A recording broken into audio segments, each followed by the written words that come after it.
ओम नमो भगवते वासुदेवाय नमः। जय श्री कृष्णा सनातनियों, आप सभी का मेरे चैनल बी ब्लेस्ड एस्ट्रो में स्वागत है। मैं पूजा झा। आज इस वीडियो में सुनेंगे मौनी अमावस्या की परम पावन और दिव्य व्रत कथा। आज मैं आपको इस वीडियो में मौनी अमावस्या की 2 व्रत कथा सुनाने जा रही हूँ, जिसको सुनने मात्र से मनुष्य के सारे पाप नष्ट हो जाते हैं और उनके घर में धन समृद्धि वैभव का वास होता है। तो आइए बड़े ही प्रसन्नचित्त और श्रद्धा मन से भगवान श्री हरि विष्णु और माता लक्ष्मी का ध्यान करते हुए मौनी अमावस्या की व्रत कथा सुनते हैं। मौनी अमावस्या व्रत कथा के अनुसार कांचीपुरी में एक ब्राह्मण रहता था। उसका नाम देवस्वामी था और उसकी पत्नी का नाम था धनवती। ब्राह्मण ने 7 पुत्रों को बेटी के विवाह करने के लिए वर खोजने के लिए भेजा। इनके घर पर अक्सर ही एक ब्राह्मण भिक्षा मांगने के लिए आया करता था। जब भी साहूकार की बेटी भिक्षा लेकर आती थी, तो ब्राह्मण उसके हाथों से भिक्षा लेने से मना कर दिया करता था और वह कहता था, तुम्हारे भाग्य में सौभाग्य नहीं वैधव्य लिखा है। यह सुनकर साहूकार की बेटी बहुत दुखी होती। ऐसा कई बार होता रहा। साहूकार की बेटी भिक्षा लेकर आती और ब्राह्मण उसके हाथों से भिक्षा नहीं लेता था। एक दिन साहूकार की बेटी ने अपनी माँ से सारी बातें बता दी कि किस तरह से एक ब्राह्मण उसके द्वार पर भिक्षा मांगने आता है और मेरे हाथों से भिक्षा नहीं लेता। साहूकार की पत्नी ने अपनी बेटी से कहा, बेटी, अगली बार जब वह भिक्षुक आए तो तुम मुझे बताना। फिर कुछ दिनों के बाद ही वह ब्राह्मण उनके द्वार पर आया। उस समय साहूकार की पत्नी दरवाजे के पीछे छुपकर उसकी सारी बातें सुनने लगी। वैसा ही हुआ जैसा कि हमेशा होता था। ब्राह्मण ने उस लड़की के हाथों से भिक्षा लेने से मना कर दिया और कहा, तुम्हारे भाग्य में सौभाग्य नहीं वैधव्य लिखा है। इस बात को सुनकर साहूकार की पत्नी अत्यंत चिंतित हो गई और दरवाजे के ओट से बाहर आई और ब्राह्मण को प्रणाम करके कहा, हे ब्राह्मण देव, कृपा कर विस्तार पूर्वक बताएं कि आप बार बार मेरी बेटी को यही बातें क्यों कहते हैं। इस पर ब्राह्मण ने कहा, मैं जो कुछ कह रहा हूँ वह सच है। आपकी बेटी के भाग्य में ऐसा ही लिखा है। जब विवाह के समय आपकी बेटी के फेरे हो रहे होंगे, उस समय एक सांप आएगा और इसके पति को काट लेगा, जिसके कारण से यह विधवा हो जाएगी। ब्राह्मण की सारी बातें सुनकर साहूकार की पत्नी अत्यंत दुखी हुई, लेकिन वह फिर ब्राह्मण से बोली, हे ब्राह्मण देव, अगर आपको यह पता है कि यह किस प्रकार विधवा होगी, तो अवश्य ही आपको इसका वैधव्य दोष दूर करने का तरीका भी पता होगा। कृपा कर हमें वह उपाय बताएं जिससे इसके सुहाग की रक्षा हो सके। साहूकार की पत्नी के ऐसा पूछने पर उस ब्राह्मण ने कहा, यहाँ से कुछ दूरी पर एक गांव है। वहां पर एक सोना धोबिन रहती है। वह हर अमावस्या को व्रत रखती है। इसी वजह से उसका सुहाग अटल है। अगर वह यहाँ पर आकर अपना सुहाग आपकी बेटी को दे दे तो इसका वैधव्य दोष टल सकता है। ब्राह्मण की बात सुनकर साहूकार की पत्नी ने ब्राह्मण का धन्यवाद किया और वह सोना धोबिन की तलाश में अपने घर से निकल गई। एक दिन वह बहुत धूप की वजह से एक पीपल पेड़ की छाया में बैठकर सुस्ता रही थी। जिस पीपल के पेड़ के नीचे वह बैठी थी, उसी पीपल के पेड़ में गरुड़ ने एक घोंसला बनाया था जिसमें उसके बच्चे रहते थे। पर उस समय मादा गरुड़ भोजन लाने के लिए बाहर गई हुई थी। साहूकार की पत्नी ने देखा कि एक सांप आया, उस पीपल के पेड़ पर गरुड़ के बच्चों को खाने के लिए चढ़ने लगा। साहूकार की पत्नी ने उस सांप को मार दिया और गरुड़ के बच्चों की रक्षा की। इतने ही देर में मादा गरुड़ भी वहां पर आ गई। उसने देखा कि यहाँ पर तो खून गिरा हुआ है। गरुड़ को लगा कि साहूकार की पत्नी ने उसके बच्चों को नुकसान पहुंचाया है, इसीलिए मादा गरुड़ ने साहूकार की पत्नी पर हमला करने की कोशिश की। लेकिन गरुड़ के बच्चों ने अपनी माता को सारी बातें बतला दी और जब गरुड़ ने यह सब जाना तो उसने साहूकार की पत्नी से कहा, तुमने मेरे बच्चों की रक्षा की है, इसीलिए यह बताओ कि अब मैं तुम्हारी किस तरह से मदद कर सकती हूँ। तब साहूकार की पत्नी ने गरुड़ पक्षी को सोमा धोबिन के बारे में बताया। अगर तुम मुझे उस तक पहुँचा दो तो तुम्हारा बहुत उपकार होगा। साहूकार की पत्नी को गरुड़ ने सोना धोबिन के गांव में अपने पंखों पर बिठाकर पहुंचा दिया। सोना धोबिन के साथ बेटे और बहुएं रहती थी, लेकिन सोना धोबिन के बहुओं को घर के काम करना बिल्कुल भी पसंद नहीं था।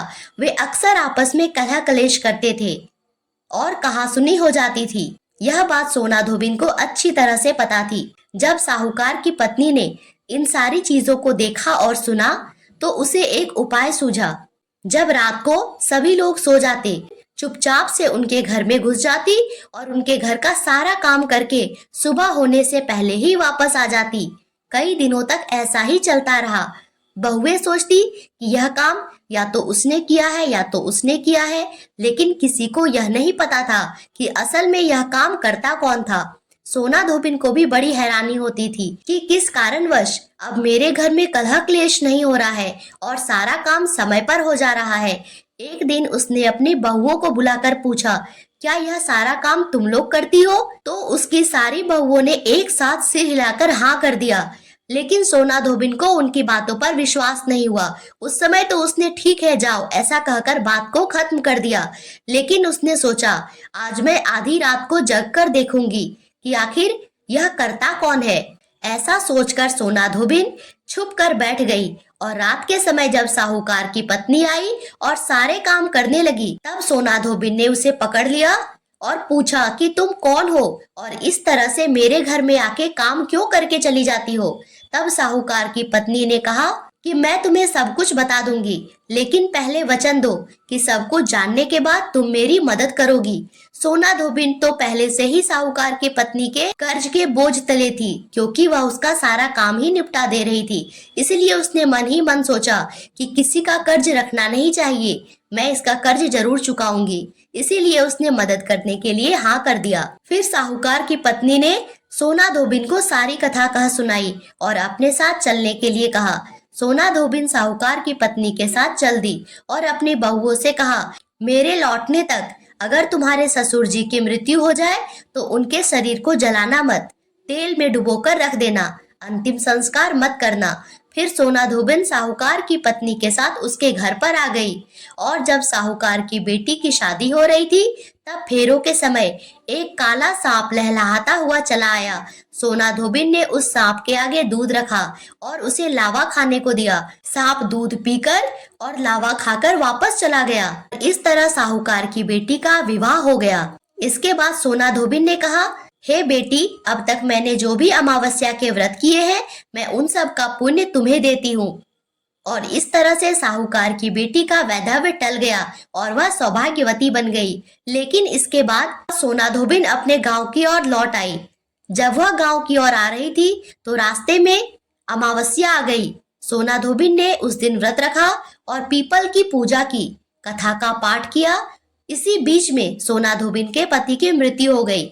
जब वह वापस घर पर लौटी तो उसने रास्ते में किए अमावस्या के व्रत के पुण्य को अपने पति को दान कर दिया, जिससे उसका मरा हुआ पति भी फिर से जीवित हो उठा।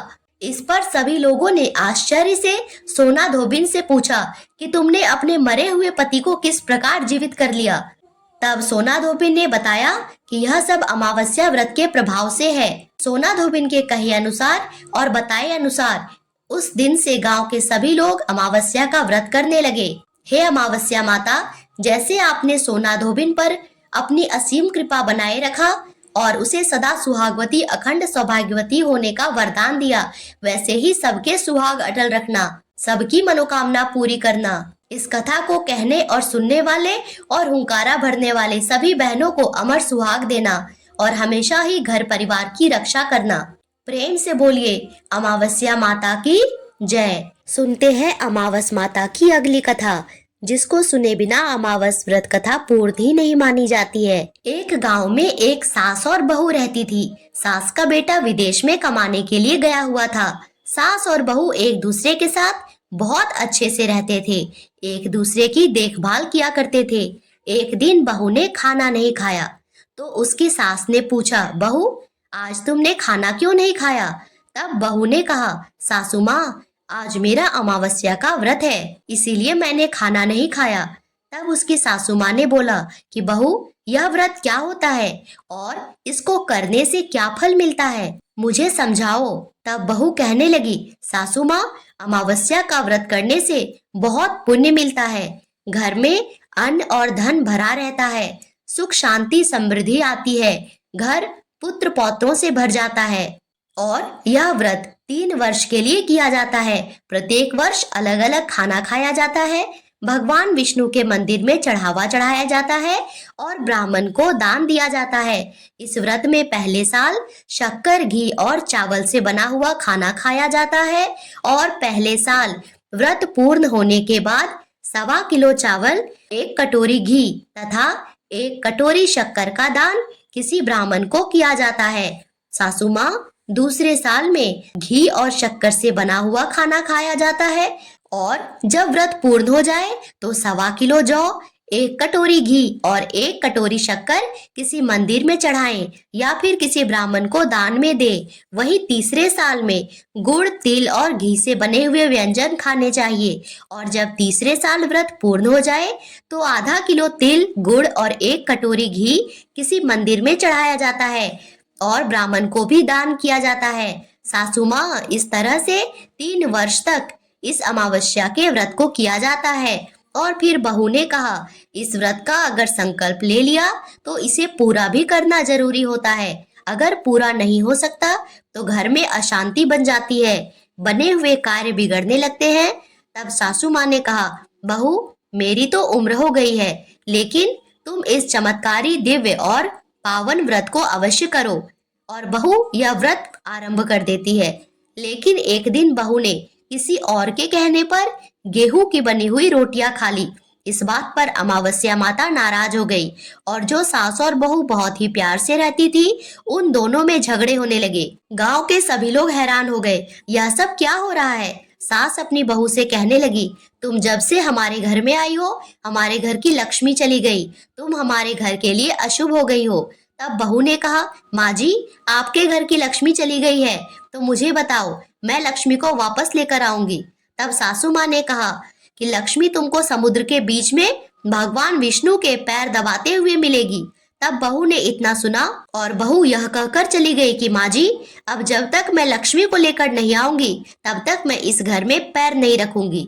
इतना कहकर बहू लक्ष्मी जी की खोज में निकल गई। जब बहू लक्ष्मी जी के खोज में निकल गई तो वह रास्ते में चलती हुई जाती है तो रास्ते में सबसे पहले उसे एक गाय माता मिलती है। गाय माता बहू से पूछती है, तुम कहाँ जा रही हो।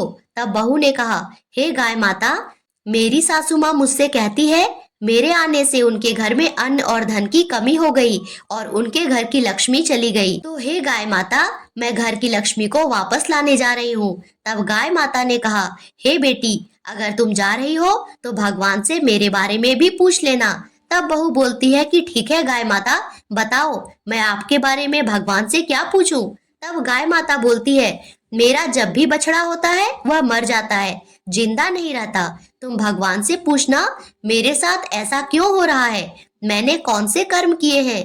तब बहू बोली, ठीक है गाय माता, मैं आपके बारे में भगवान से जरूर पूछूंगी। यह कहकर बहू वहां से आगे बढ़ गई। जब बहू आगे जाती है तो रास्ते में उसे एक घोड़ी मिलती है जिसके गले में एक घंटी बंधी हुई होती है। ऐसे घोड़ी ने भी बहू से पूछा, तुम कहाँ जा रही हो। फिर बहू ने उस घोड़ी को सारी कथा सुनाई तो घोड़ी ने कहा, बेटी, तुम मेरे दुख का निवारण भी भगवान से पूछना। तब बहू ने कहा कि जरूर पूछ लूंगी। ऐसा कहकर बहू आगे बढ़ी। आगे चलते ही बहू को एक अंधा और बहरा बुजुर्ग मिलता है। वह भी बहू से अपनी समस्या भगवान से पूछने के लिए कहता है। तब बहू उसकी समस्या भी भगवान से पूछने का वचन देकर आगे चली जाती है। आगे जाते ही बहू को एक बूढ़ी औरत मिलती है जो हाथ और पैर से अपाहिज होती है। उसने भी बहू से सारी कथा सुनी और कहा, भगवान से मेरी समस्या भी पूछना। तब बहू उसकी समस्या को भी भगवान से पूछने के लिए तैयार हो जाती है और फिर वह आगे बढ़ती है। आगे जाते ही बहू थक जाती है, एक आम के पेड़ के नीचे बैठ जाती है। तब आम का पेड़ खुश होकर बहू से पूछता है, बेटी, तुम कहाँ से आई हो और कहाँ पर जा रही हो। तो बहू बताती है, मैं माँ लक्ष्मी को लेने जा रही हूँ। तब पेड़ भी अपनी समस्या भगवान से पूछने के लिए कहता है, मेरे पेड़ पर लगे हुए आम खट्टे ही होते हैं, इस बारे में भगवान से जरूर पूछना। तब बहू उसकी समस्या को भी लेकर आगे बढ़ जाती है। आगे जाते ही बहू को एक तलाई मिलता है। वह भी बहू को बताती है कि तुम भगवान से पूछना, मेरे तलाई का पानी इतना मैला क्यों होता है, कोई भी इस पानी को नहीं पीता है। तब बहू कहती है, ठीक है, मैं जरूर पूछ लूंगी। और ऐसा कहकर वह आगे बढ़ जाती है। बहुत दिनों तक जंगल में चलती रहती है और बहुत थक जाती है। उसे भूख भी लगी होती है, लेकिन खाने के लिए कुछ नहीं मिलता, जिसके कारण वह थक जाती है और जंगल में बेहोश हो जाती है। उसी समय भगवान विष्णु और माता लक्ष्मी वहां पर विचरण करते हुए आते हैं। तब माता लक्ष्मी विष्णु जी से कहती है, हे नाथ, यह आपकी बहुत बड़ी भक्त है, आप इसके दुखों का निवारण कीजिए। इस पर भगवान श्री हरि विष्णु कहते हैं, इस संसार में बहुत से जीव दुखी हैं, सभी जीव अपने अपने कर्मों का फल भोग रहे हैं, मैं किस किस के दुखों का निवारण करूं। इस पर माता लक्ष्मी भगवान विष्णु से विनती करती है और कहती है, स्वामी, यह भूखी प्यासी है, अगर यहाँ पर इसे ऐसे ही छोड़ दिया जाए तो जंगली जानवर इसे अपना शिकार बना लेंगे। माता लक्ष्मी की यह बात सुनकर भगवान विष्णु एक साधु का वेश धारण करते हैं और बहू के पास आते हैं और उसे होश में लाते हैं। बहू के होश में आते ही साधु बने भगवान विष्णु उससे पूछते हैं, तुम यहाँ पर क्यों आई हो और कहाँ जा रही हो। तब बहू उन्हें पूरी बात बताती है। उसकी बात सुनकर भगवान विष्णु और माता लक्ष्मी उसे साक्षात दर्शन देते हैं और उनके साथ अमावस्या माता भी प्रकट होती है। तब बहू उनके चरणों में गिरकर वंदना करती है। अमावस्या माता बहू को बताती है, बेटी, तूने मेरे व्रत को खंडित किया है, इसी की तुमको सजा मिली है, लेकिन अब मैं तुम्हें माफ करती हूँ, तुम अपने घर जाओ। तुम्हारा घर अन्न और धन से सदा ही संपन्न रहेगा, तुम्हारा घर भी सुंदर महल बन जाएगा और तुम्हारी सभी मनोकामना पूर्ण होगी। यह सब होने के पश्चात बहू रास्ते में जो भी मिला था उन सभी के दुखों का निवारण करने के लिए भगवान से विनती करती है। इस पर भगवान विष्णु बोलते हैं, गाय ने कभी भी अपना दूध किसी को भी नहीं पिलाया, इस वजह से उसके बछड़े जिंदा नहीं रहते, तुम उसका दूध पी लेना, उसके बाद से उसके बछड़े जिंदा रहने लगेंगे। और वह घोड़ी पिछले जन्म में आटा पीसने वाली महिला थी, वह किसी को भी आटा नहीं पीसने देती थी, इसीलिए उसके गले में चक्की के पाट बंधे हैं, तुम उसके पाट खोल देना, जिससे कि वह बिल्कुल ठीक हो जाएगी। और वह बुजुर्ग कभी भी भगवान के मंदिर नहीं गया, ना ही उसने कभी भगवान के भजन सुने। तुम ऐसा करना, तुम उसको मंदिर लेकर जाना और भगवान के दर्शन करवा के भजन सुनाना, इस पर वह पूर्णतः ठीक हो जाएगा। और जो बुजुर्ग महिला थी उसने कभी भी अपने जीवन में दान पुण्य नहीं किया, इसीलिए उसे आज यह सजा मिली है। तुम ऐसा करना, उससे दान करवा देना, तो उसकी विकलांगता भी दूर हो जाएगी। उस आम के पेड़ ने कभी भी किसी को अपने फल खाने ही नहीं दिए, इसीलिए उसके सारे फल खट्टे होते हैं। तुम ऐसा करना, उस पेड़ का आम खा लेना, फिर उस पेड़ पर मीठे आम आएंगे। और जो तलाई है, तलाई का पानी पिछले जन्म में देवरानी और जेठानी थी, वह हमेशा ही झगड़ते रहती थी, इसीलिए ही उसका पानी मैला है। तुम ऐसा करना, उस पानी को पी लेना, फिर वह तलाई शुद्ध हो जाएगी। इससे हमें यह पता चलता है कि बिना कर्म किए भगवान भी फल नहीं दे सकते हैं या फिर तरक्की के रास्ते नहीं खुलते हैं, इसीलिए इंसान को कभी भी अपना कर्म करना नहीं भूलना चाहिए। ऐसा कहकर बहू ने भगवान विष्णु, माता लक्ष्मी और अमावस्या माता को प्रणाम किया और अपने घर जाने के लिए चल पड़ी।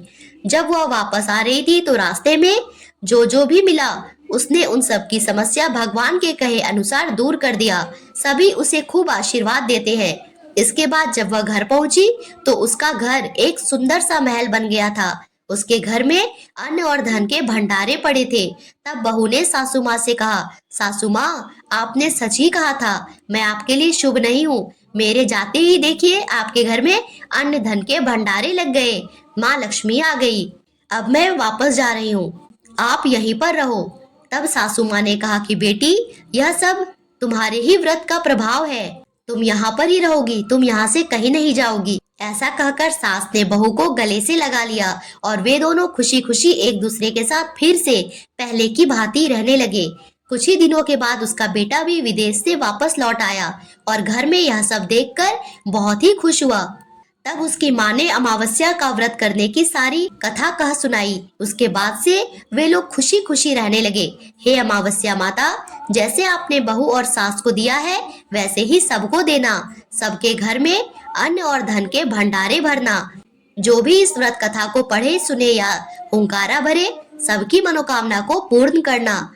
प्रेम से बोलो अमावस्या माता की जय। श्री लक्ष्मी नारायण की जय।